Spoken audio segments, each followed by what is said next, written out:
오늘의 사회 이슈를 김민정 기자가 종합해드립니다. 오늘의 이슈 포커스입니다. 박근혜 대통령의 뇌물수수 의혹을 수사 중인 박영수 특별검사팀이 청와대 압수수색 방침을 밝힌 가운데 실제 성사 여부에 관심이 모아지고 있습니다. 특검팀은 오는 설 연휴에도 뇌물 혐의와 관련한 막바지 보강 수사에 전력할 것으로 알려졌는데요.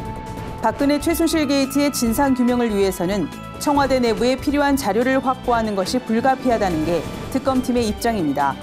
하지만 청와대가 협조를 해줄지 여부는 미지수입니다. 헌정사상 수사기관이 청와대를 압수수색한 전례는 없었는데요.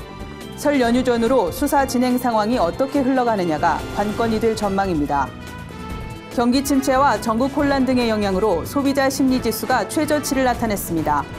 한국은행에 따르면 이달의 소비자 심리지수는 93.3으로 지난해 12월보다 0.8포인트 떨어졌습니다. 글로벌 금융위기 직후인 2009년 3월 이후 8개월여 만에 최저치를 기록한 겁니다. 생활 형편에 대한 체감 경기도 훨씬 악화된 모습인데요.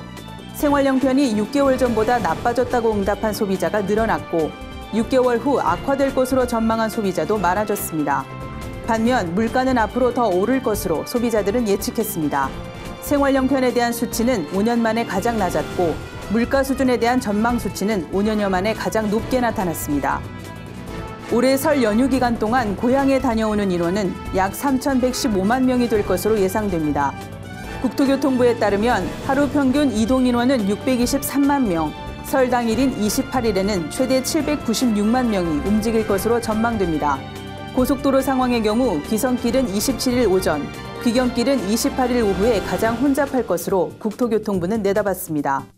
귀성인원 비율은 설 전날인 27일 최대치인 52.9%를 기록할 것으로 보이며 귀경인원은 설 당일인 28일과 다음 날인 29일 각각 33%, 37.2%가 몰릴 것으로 예상됩니다.